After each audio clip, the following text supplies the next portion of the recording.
Alright, what's up YouTube? Projangles here. I just want to talk about one thing, and a lot of people talk about it. Pro. Being pro. The word pro. I guess the definition of pro in the Yu-Gi-Oh world is an experienced duelist. Now, notice I say an experienced, as in that the duelist had lots of time and dedication to his dueling abilities. Now, people aren't born pro. You're not born with a special instinct to be good at Yu-Gi-Oh. Okay, you have to work at it. You have to really try. You have to like play certain decks. You have to know about certain decks. You have to know certain things. You have to know what your opponent's gonna do before they even do it. You have to be able to read your opponent. Like Yu-Gi-Oh, being pro means they have a strong mindset of the game. It's all a mind game. The whole Yu-Gi-Oh is all it's a mind game. You just gotta read your opponent. You have to know what your opponent's playing, and you have to know what your opponent's moves are gonna be. Now, if you know these things, if you know what you're up against, if you know what your opponent's running because you've either ran it before or you know it strategically, then you're pro. That's pro. That's what it means to be pro. You know what your opponent is gonna do. So you know what you can do against them. You know how you can counter your opponent. Um, Other things like yeah, but that takes a lot of time and a lot of time and a lot of work. You really have to know everything out there. You have to know like Light Sworns, Glad Beasts, X Sabers, Infernities, Blackwings. You have to know all these decks. You have to play them. You have to figure them out. You have to work with them. You have to know the playstyle and the strategies in the deck and what they can do, so that when you're playing against it and you notice what they're doing and what they're playing, you already know what's going to happen. You know what's going to happen next. You already know the outcome. And when you know that, you know what you can do in the future. So you can plan your moves ahead of time instead of like relying on crap. What are they going to do? Oh, I hope they don't attack me, or I hope they don't play this, or I hope they don't activate that. You have to set up your plays. It's all a setup. You have to set up your moves, and you have to set up like 20 turns in advance. Like you have to know exactly how the dual outcome is going to be. There's something else I wanted to say, and I can't even think of it. But yeah, that's pretty much what you need to know to be pro. Just like I don't consider myself a pro duelist at all. If anything, I'm barely semi-pro because I don't know everything out there. I don't know all the decks. I haven't played every single deck. The most decks I've played is X Sabers, a little bit of Blackwings. I don't know Light Sworns all that well, so I don't. If I played them, I wouldn't know. All I know is they mill, and crap comes back, and they rely on the graveyard. And I have not played Infernities all that much. Infernities are like a big question mark to me, so I don't know much about them. Glad Beast, I've only played against them a couple times. All I know is shit just keeps coming back. That's all I know about them. I ran gadgets, but a couple segments of gadgets, so I do know how gadgets work, but not to the extent to where they're not gonna surprise me, because they can still catch me off guard regardless. And Machina, I haven't played much Machina gadgets though. That's one thing, I haven't played with them at all.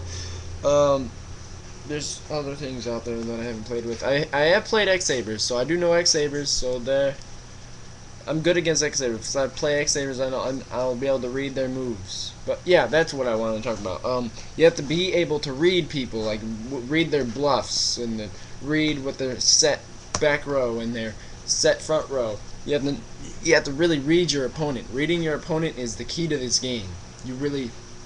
If you can make those reads, if you can read, oh, that's a deep riz, then, damn, you can bait them. You can bait it. Like, alright, I'm going to play, it all depends on what you're playing, though, because you could play a totally different deck, and there will be a completely different outcome. But that's what it means to be pro, because, like, you can play anything and do great with it. It's all in what you're comfortable with. Don't play something that's just, largely used, Infinities or X Sabers or Light Sworns. Like, don't use meta. Don't just use it because it's good. Use it because you're comfortable with it. Like, if you're comfortable with the deck, then you're gonna do good with it. All you have to do is be comfortable with a certain deck, and then know what everybody else is using, so that you know how to use your own deck against them. And then you can, in fact, use their deck against them, because you already know what they're gonna do. Now, another key factor to being pro is you have to make a deck your own. You can't just take somebody else's deck and use it and learn it. You really have to make it your own. Everybody's different. Every Yu-Gi-Oh! Duelist is different, and everybody makes their own decks. Everybody makes their decks their own. Like, if you look at everybody's deck list, like if you look at like 5 different Light Sworn Duelists deck lists, they're all completely different. Not completely different, but they all run this the standard monsters, like the Light Sworn monsters and trap lineup, but they're techs. Techs are where pro comes into play.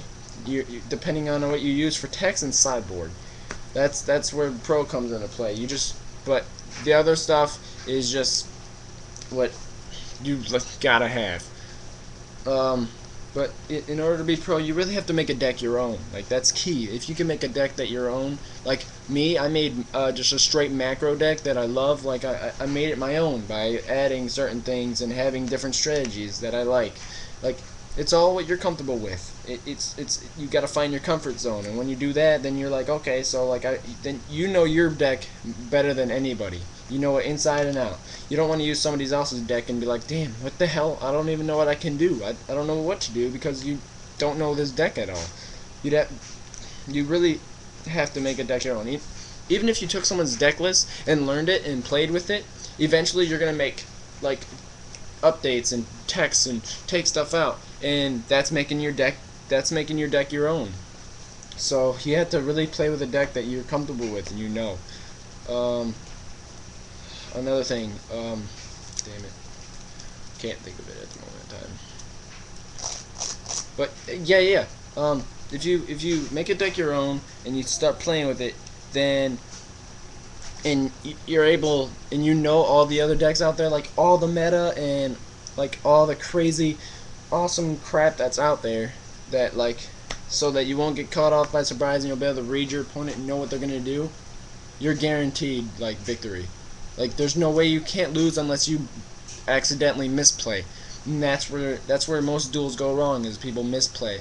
And like the smallest misplay can cause a duel to go straight downhill. But really, yeah, don't take someone else's deck list and just try to play with it, because it's not gonna work. You really have to make a deck your own. Just take certain cards, even if it's Light Sworns, build them from scratch. Build it from scratch, make it your own. You can ask people for help on it, which I do, and you'll get feedback. Don't just be like, okay, yeah, I'll do that. Without question, do it, but do it in a sense that you're gonna test play it just to see if it works, and don't make it a definite. And if it starts clicking and you're like, okay, I like it, it's working, it's doing good, then that's when you keep that strategy. Other than that, take a deck from scratch, build it, get comfortable with it, and then keep adding to it and adding to it and adding to it. Don't take someone else's deck and just add to it, because that doesn't work unless you do what I did. Because I took someone's deck. I took the deck list of Robbie Cole, MCole 40, one of his Gadget Stuns deck lists. I took it and I stripped it from what I didn't like, and I kept all the things that were really good strategies and were really awesome. And then I added to it, and then it eventually became out to my macro stun, and now it's completely different than his. Why? Because it's my own. I have my own set strategy. So what I want everybody to do out there is just make a deck your own. And if you already have done that, then awesome. But keep that deck and start playing with other decks that people use, and just a wide variety of things, so that you can understand them, so that you know how to beat them. You know their weaknesses, you know them inside and backwards, and then you can counter against them and end up using their cards against them, because you could actually trick people or bluff people. And this game is a mind game. You have to realize that it's a mind game. So that's really all I have to say. Yeah,